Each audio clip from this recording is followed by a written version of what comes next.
All right, welcome everybody. As I mentioned on Instagram Live, we have Instagram Live here to the right, and then we have Facebook. We have the Foundation Builders group watching. We also have the Squad Up group watching, and we also have YouTube Live, which I'm really excited about. So on YouTube Live, guys, I'm going to be making a big push on YouTube. But my thought is that I'm going to be starting a new series, and this is something we're going to be doing every single week. I'm going to go through a new series called The Breakdown.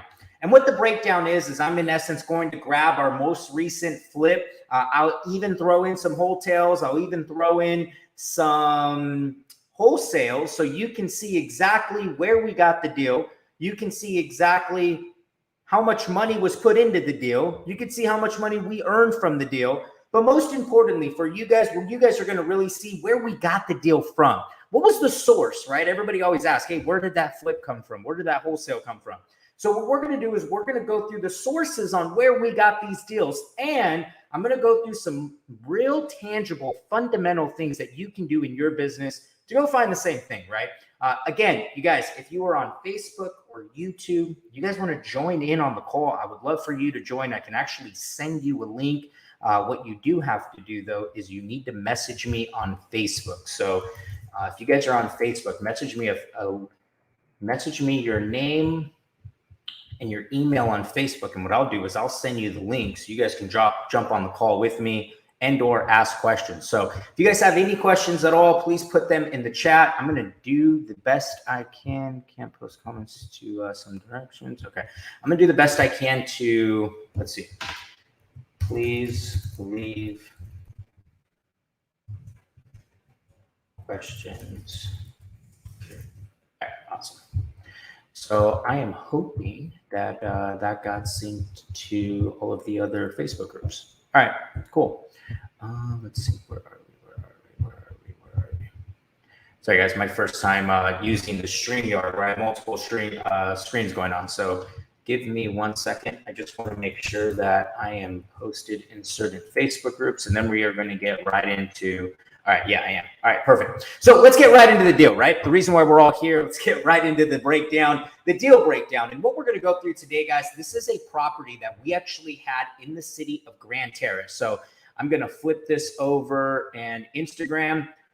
Hopefully you guys can see this. And for those of you that are watching on YouTube and or Facebook, excited because you guys are going to be able to see the whole thing. So Instagram, I'd love for you guys to switch over. That would be great. Let's go to share screen. Got it. All right, perfect. So for those of you that are watching, you guys can see this screen here. What I'll do is I will make this a little bit bigger so you can see the whole thing. All right, cool. So this is a property that we purchased in the city of Grand Terrace, okay? Again, for those of you on Instagram, if you guys want to see a better view, please hop on over to Facebook and or YouTube Live, and you will be able to see this. So this is the deal here. This is a property we had on Preston Street in the city of Grand Terrace. And we actually acquired this property. Through a cold call. So there was, we have a team of cold callers. It was actually the man, the myth, the legend, Mr. Tino Castaneda himself was the one who found this deal. And what he did is, this was a 2-in-1 deal. So long story short, Tino ended up contacting these clients via cold call. We're actually calling absentee owners in the city of San Bernardino.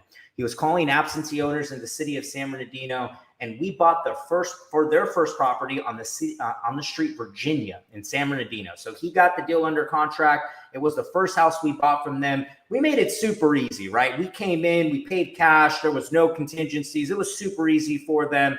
They actually stayed, and I believe an additional 2.5 weeks, no charge. We made it very easy for them to move out of the property, right? So we got it at a great deal, which was awesome. Now, right after we bought that property, put it back up for sale and sold it, they said, hey, we're moving out of state. We're going to Utah. We need to get this other property sold. And that property was in the city of Grand Terrace. And that's the property you guys see here. So it was the property in Grand Terrace. They called us, hey, you guys come down. We need to get this property sold. Tino was actually doing a follow-up call, and that's how we got a hold of them. And Eddie, which was my contractor, myself, we showed up. We viewed the property. They had already had it under contract, and it all worked out. It worked out really well. So we ended up buying this property. So the total purchase price on this home was $420,000. So $420,000 is what we bought the property for. We ended up putting $55,000 into the rehab of this home. So here are all the photos. Now, what caught my attention was obviously it's on a corner lot, right? So that was the first thing that I saw. It was on a corner lot. The second thing I saw is that it had solar. So the moment I found out that this project had solar and the solar was paid off, right? You see that the solar was paid off. So we bought, well, you can't see that, but you can see the solar. All right, you get what I'm saying. So we found out that the solar was paid off, which was a big plus. So saw that it was a corner lot. We also, and I'm going to jump ahead a little bit. I'm going to go to these back photos. So you can see this lot. You guys, this was a massive size lot. This lot was huge. So Chad Harper, 420, nice. So for those of you that are watching on Facebook, I'm also on Instagram Live, and Chad Harper is laughing because of our price. Yes, it was 420, brother. We put $55,000 into the remodel of the project, and $475 was our total loan amount. So I guess that's funny to Chad. All right, cool. So this is the yard. You guys can see it's an oversized lot. We didn't do anything to the backyard here. Okay, we didn't do anything to the backyard. For those of you joining on Instagram, you guys, we are also on YouTube Live. We are also live in Facebook, just so you know. And we are going over this project that we have here that we had here in the city of Grand Terrace. So as I mentioned, we put $55,000 into the remodel of this home.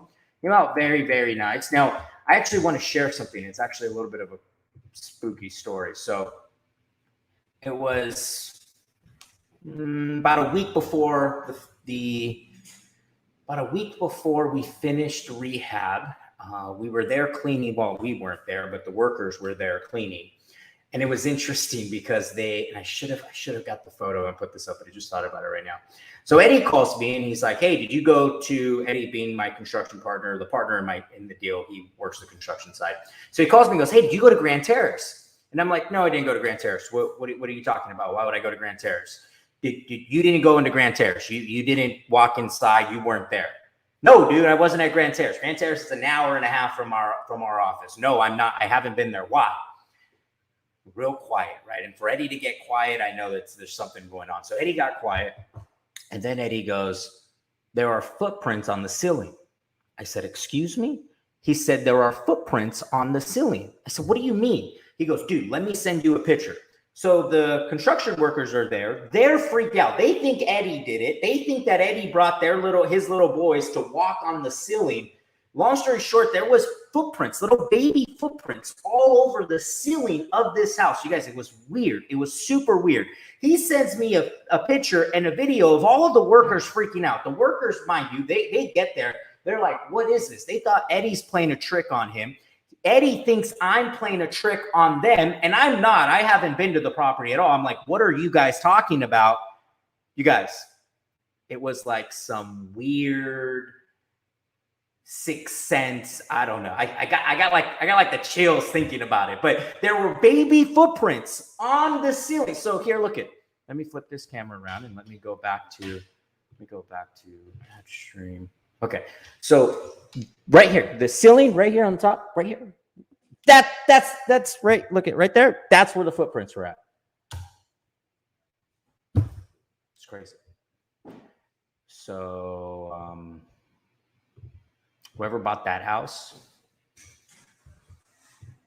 I hope that they're not visiting them at night. It was scary. It was weird. It was weird, guys. It was super weird. So anyways, we've never had that happen. The contractor swore up and down that they weren't playing games. Yeah, Alex, seriously, dude, what is right? Yeah, Chad, dude, I even, when he called me, I was super, at first I thought, all right, why are you fucking with me? And then I hear his voice and I'm like, oh, he's really serious right now. He's really serious. All right, we got a question. He says from Facebook, and I'm not too sure who, because on here it shows up as Facebook user, so I apologize in advance. It says, was the deal hard money or private investor money? Private investor money. So it was a private loan that we got for this property. And what we do is we're able to get, we finance the property, obviously, with the private money, and then they also lend us the rehab costs. So we get lent the rehab cost also. And, obviously there's the other cost that's involved that comes out of our pocket, but for the most part, yeah. Baby footprints. Yeah, let me call Adrian. Oh, wow.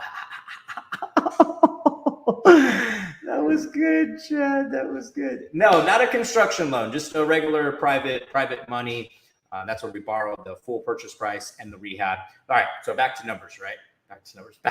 Back to the call. All right, so we bought it for $420. We put $55 into it. We're all in. $475 is what we are all in at.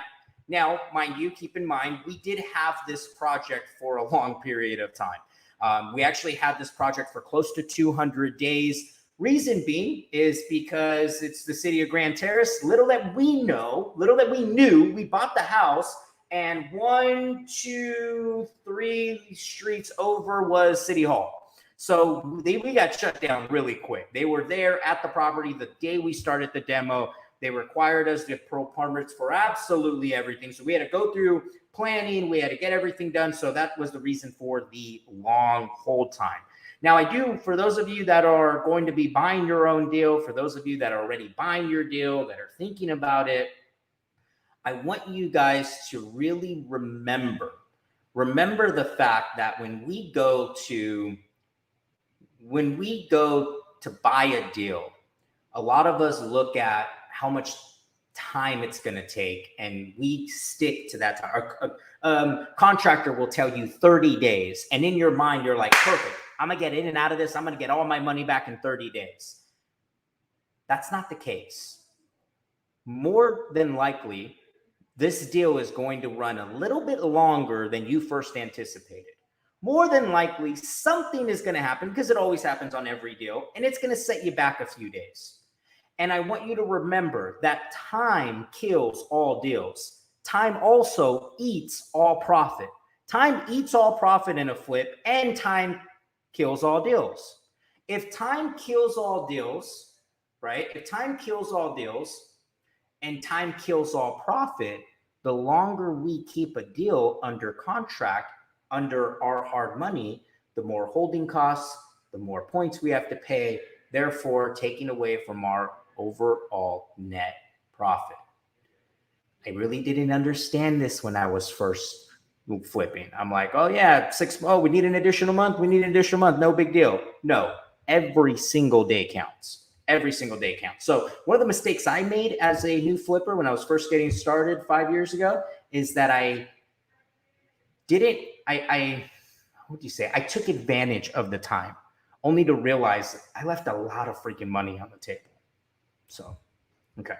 So we had the property for 200 days total. We had $18,755 in holding fees. We also paid 2 points on that loan, so we paid $9,500 up front. We had a total loan payoff of $503,000. Okay, that was our payoff. Now, we ended up selling this property. Okay, so I'll flip the camera around, and I'm going to bring back up this deal. Okay, we ended up selling this property. You can see right here, it says sold on 8/12 for $599. So we sold it for $599. And I personally believe we got that price because of the paid off solar. The most recent comp was $550, and it didn't have solar, and it wasn't a corner lot. And that's where I believe that's what saved us here. And of course, it was an oversized lot, right? Which really helped. So we sold it for $599. And as I mentioned, we paid $420 for it. We had $55,000 in rehab costs. We had a total, when you look at it, and I'll give you the amount right now. If I add our interest and our points, we had a total of $28,255. Okay. We had a total of $28,255 in holding and points cost, loan cost. And then we had to pay commissions. So we had an additional, call it 3% in commissions. We had a total, and this is really important, of $8,000 in overages. Okay, we went over on this project. Now, How did we go over? Well, I'll ask some of you, and for those of you that can respond, how many of you have done a flip and you've gone over budget? How many of you have done a flip and you've gone over budget? 1, 2 of you? How many? How many of you on Instagram have done a flip and you've gone over budget? Some of you are like, Adrian, I haven't done a flip. We're here to help you. DM me. I love to help you guys out. Love to show you where to get started. So boom, we got Facebook. We got a yes. There is not one investor that I've spoken to. Andrew says yes. There's not one investor. We have 2 yeses on Facebook. There is not one investor that I have not spoken to, that I have not masterminded with, that I have not asked, hey, have you ever gone over budget? There's not one of them that says, oh yeah, no, dude, I hit the target right on. I hit it spot on. Omar, how many times you go over budget? Josh says yes. Omar says yes. 150%. So I say that because we got away a little lucky on this deal. We only had $8,000 in overages. That's not that bad. That's not that bad. But I want, and it's funny, I actually made a YouTube video today about, and it was also a reel, Instagram reel, I think, about the fact that we have to account for at least 20% more than what our rehab cost is projected to be. We have to account for at least 20% more than what we are thinking our rehab cost is going to be. Okay, this is really important. And the reason being is because let's just say something happens like this $8,000 fix, right? I'm good. I got it. There's the money that's there. I don't have to stress about it. I don't have to worry about it. I can literally send the money off and continue walking forward without having to think about it because I budgeted in advance for it. Okay. What are you typically unknowns that come up and overages to look out for? Great question. So I got a question from Facebook. And again, I'm sorry, guys, because I'm streaming on StreamYard, unless you are opt into StreamYard, I won't see your name, unfortunately. But we have a Facebook comment asking, what are your typical unknowns that come up in overages to look out for? Well, the first thing, and this is probably the biggest thing, is the foundation, right? You really want to triple, if not quadruple check your foundation. It's Angel. What's up, baby? What's up, Angel? What's up? Angel's part of our foundation builders group, man. I love seeing you on there. So when it comes to foundation, I had a deal that was in Los Angeles last year. Wait, no, 19, right before the pandemic, 2019. The foundation looked good, but I didn't do any further investigations, only to find out that we had, and it was a duplex, the back unit, we had to completely jack up the back unit and add a whole brand new middle end and back end foundation because I didn't look at the necessary things that I should have looked at when I first saw the deal. I saw the numbers were right. It looked good. Pulled on it, pulled the trigger. We moved forward, bought the deal. We got into the rehab. We got into the demo, and the back house started tilting like that. So we had to come in and redo the foundation. So foundation is a big one. Next, what I would look at is all your major utilities of the home is what I would call it, right? So all the electrical, check out the electricals. Figure out, is it old? Is this an old, super old electrical panel? Are we going to have issues with it? Ask your contractor. You're going to want to adjust for that. Next is the plumbing, right? I don't actually have a plumbing issue at one of our flips right now. It's the plumbing, right? We don't know. We're not going to be able to send a freaking camera down every pipe and make sure that the plumbing is right. But that's something, an overage that you're going to have to look out for. Okay. The next is your roof. The next is the roof. So you should get an idea of where, if you are going to need a new roof or not, if you need to pull inspections for you to figure out if it's a good roof or not, you're going to need to figure that out. But the roof is something else that will cost you a lot of money. And then what a lot of people don't think about is the landscaping of the property. I know for like us, we're so worried about the internal part of the house. We're so worried about the rehab of the house. We completely forget about the landscaping. And then we finish and we're like, oh yeah, about that front yard, we should probably add some grass. So we should probably do something to the backyard, right? So that was just a mistake we made. Not everybody does that, right? Some of you, I've seen your flips and you have some phenomenal, beautiful landscaping that you do, but it's something that you have to look out for. It's something on your overage cost. The biggest thing on your overage cost, okay, this is really important if you guys are taking notes. The biggest thing when you're looking at overage cost is the time that you have that deal.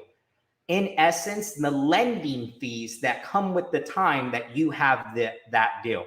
That is probably the biggest overage that you need to account for. Because again, and I'll ask all the flippers on here, I'll ask all the investors, how many of your projects were finished right on time? How many of your projects were finished right on time? How many of your contractors were like, hey, dude, I'm going to get this wrapped up in 30 days. And on the 28th day, they're like, finished early. Any of you guys ever had that happen? Frank flips a lot of property in San Diego. None. Lewis flips a lot of property in Los Angeles. Joshua Tree says none. Never from Facebook. It's probably Angel. The contractors never finish the job in time. So we look at our numbers and we go, oh, yes, I'm juiced. I'm only going to have this property for 3 months. I'm only going to pay 3 months of fees on interest and fees and my lending fees. I'm good. I only got 3 months. Up until the contractor says, hey, dude, we got a problem, man. I got COVID. I can't show up for 3 weeks. Sorry. And now you're pushed back a whole 3 weeks. Then the guys are pushed back and the materials pushed back. Then all of a sudden you're 2 months out of the deal and the demo ain't even done. And yes, Ricky, that's why you see the flips with wood chips, man. That's why you see the flips with wood chips. That's funny. Ricky on Instagram says that's why you see the flips with wood chips. It's because they didn't account for the landscaping, dog. How much is, so this is a good question from Ricky. He says, how much is the cost per square foot on a rehab? So it used to be like on a really good deal, really good deal, like $30 a square foot. That was a really good deal. And I would say that was a really good deal last year because of the shortages of everything in the world right now. Unfortunately, that's more like $45, $50 a square foot. And then you're seeing higher, obviously, $60, $70 a square foot. $80 a square foot is what I see in Orange County when contractors are just showing up doing basic rehab work. They're charging $80 to $100 a square foot. It's ridiculous. And then you have, I think we're a little fortunate because Eddie built the construction company. So it's all his guys. It's completely different. They get it at a completely different price. But for the most part, you're looking anywhere between $40 to $50 a square foot is what I would budget. Yeah, 3 months, Frank. So, the contractor doesn't finish in time, and now you got all this extra overage. So, to answer your question, Angel, watch out for your holding costs, man. It will eat the deal alive. You got to definitely be careful. Okay.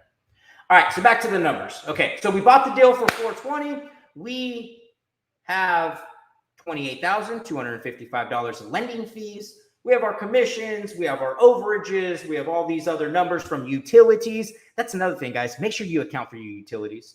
Yes, you're going to need to turn the water on. That's a cost. You're going to need to turn electricity on. That's a cost. It also takes time, okay? A lot of times you're turning on water. Jesus Christ. I hate doing that. I freaking hate turning on water. Thank God my wife, and we have a new assistant, Andrea, which I'm grateful for her beyond belief because now they can turn on the utilities. Thank Jesus Christ. Romero, what are the biggest holding costs you guys face? Our biggest holding cost, dude, is just the overall time. I mean, our points, we're at 2 points on our lending cost. We have 2 points that, and then our interest rate is pretty good though. Our interest rate is pretty good. I saw you got a really good deal. I saw that on your Instagram, man. I'm pumped for you, dude. It's game over. That's what's up. Ramiro in the building. Let's go. Okay, so back to the numbers, guys. All right, so we have $28,255 of lending fees. We sold the property, as you know, for $599. So we paid $599, or I'm sorry, we sold it for $599, paid a total with rehab, right? I'm going to throw rehab in here, $475. Prior to the loan being paid off, we had sales proceeds of $583,000. therefore giving us a gross profit. Okay, this is gross. This is before fees of $80,543. When you account for, we have two investors on this deal. When you account for the two investors, when you account for electricity, utilities, overages, that gave us a total of $63,023 profit from this deal. That's with one of the investors being paid. So I will then split that with the other investor. It would be a total of profit of $31,500 is what it came out to. So $30,000 profit for me, profit for the other partner on this one deal that we got from cold calling. It all came from cold calling, guys. It all came from pulling a list of absentee owners, calling that list. We bought their first property, did such a great job. They said, hey, we got another home. Here you go. We bought the second property from them, and that's the deal that you were looking at today. What I will do is I'll reference back to the deal, the first deal that we bought from them on Virginia, I believe that's the street name. We'll reference that on another breakdown deal. That way you guys can see what that deal looked like. I should have gotten a dune buggy from that deal. Wonder where that dune buggy went. Should have gotten a dune buggy. All right. Gosh, I hate turning on utilities. Biggest time consumption. Dude, find an assistant for it. Hire someone to do it, man. My only headaches come when I got to turn on water. It's like, you need what? All right. All right, guys, so that was the deal breakdown for today. I would love to answer any questions you guys have. Again, we got this from cold calling. We use Mojo Sales to cold call. That's the system that we use. We do have some VA dialers that are using a completely separate system, but for us in-house, we use Mojo. That's all I use. Ever since I got into the game, it's always been Mojo, either calling absentee owners or circle prospecting. I do want to say something for you real estate agents that are watching this. I want to encourage you guys to start looking at leads, start looking at listings, start looking at potential deals that you come across. Stop looking at them in a one-dimension fashion. And this is what I mean by that. Stop looking at them as like, I can just list the home. Like when you come across a lead, for the most part, most real estate agents, it's either they're going to list it or they're going to see if they can get them to buy a home, right? What I want to encourage you to do is look at that deal and ask yourself, can I buy this for myself? Can I buy this property for myself? Is there any way that I can buy this property for myself? Will the owner do a seller carry? Will he do a seller carry on the deal? Can he carry the loan? Can I buy it and flip it? Is it possible that I can take this listing and buy and flip it? My first listing came from an expired listing. It was an expired listing. I got down there, put the deal under contract on a listing contract. I was going to list the property for sale. Got back to the office, scratching my head going, there's something more here. Then I bought the home and it became my first flip. Can you flip it? Can you wholesale the deal? Is there any way that I can take this property that I was going to list for sale, make 4, 5, 6% on? What is that? On 300 grand, $18,000 on a $300,000 house, 18 grand? Or can I wholesale this and make 20, 25, 30? Can I buy this myself and flip it and make 40, 50? Can I buy this myself, hold it in my real estate portfolio and make $1,200, $1,300 a month positive cash flow? Is it possible? I don't know. Only you know, but you're going to have to be able to get creative. You got to start looking at every deal in more than just one fashion. It's not just listing. I can flip it. I can wholesale it. I can sub to it. I can seller finance it. I can burr it. So I just want to encourage you. If you're a real estate agent, if you're out there prospecting, look at a deal in more broaden. Actually, I'm going to say what I said on the earlier call. Take off your realtor blinders. Take off your realtor blinders. Okay. Take off your realtor blinders and start to see that there is more to deals than just listing and working with buyers. I absolutely love taking listings. I do not like working with buyers. If you're a buyer, I'd love to help you. I'll still help you, but it's not my favorite thing to do. I'll list a property. I can do that, but I love flipping houses. I love wholesaling houses. That gets me juiced. There's passion in that. There's drive in that. And everybody's different. So we'll end here. one of the greatest superpowers that you can have in life, the greatest superpower you can have in life is knowing thyself. Knowing thyself, knowing who you are, what makes you tick, what makes you move forward, what makes you draw back, what inspires you, what makes you feel like shit, what pushes you forward, what doesn't. Know thyself. Figure out who you are. Figure out what really drives with you. And then create your business plan based on that. And then go out and attack the day based on what matters to you. Know thyself. I know so many people that they start to get into real estate investing. That's not who they are. But they're doing it because everybody else on TikTok and Instagram are doing it. And it looks fun to do. Only to realize that they absolutely freaking hate it. Or someone gets into this is a common one. Someone gets into selling real estate. Someone gets into working with buyers and sellers, gets their real estate license and joins a brokerage because everybody says that it's easy. It's the easy way to make money. You have tons of time on your hands, only to realize that you got played, that that's not the truth, and that this isn't what you want to do. But you stay in it because you committed to doing it, and then you go 5, 6, 7 years only to really regret the last decade of your life. So if this isn't what you really want to do, I want to encourage you, don't do it. I want you to go figure out what jives with you. Go figure out what works with you. For those of you on Instagram, like another language doesn't work with me. Like I don't know it, right? So I apologize. I don't know what you're saying, but I appreciate it, right? Just kidding. But know thyself, really, know thyself. Figure out what makes you tick. Figure out what makes you move forward and double down on that. Stop doing the shit that doesn't make you feel good. Stop doing the shit that isn't going to make you feel better about the day. And if that means you need to quit your job, then that's something you should start to consider. Because your inner health, who you are, your being, is way more important than that job. All right. No Nathaniel either, brother. Have a great day, ladies and gentlemen. Appreciate you guys tuning in. This is, or was, episode 101 of the Deal Breakdown. Appreciate you guys. We'll be on every single week. Let everybody know. See you guys soon. Thank you very much. All right.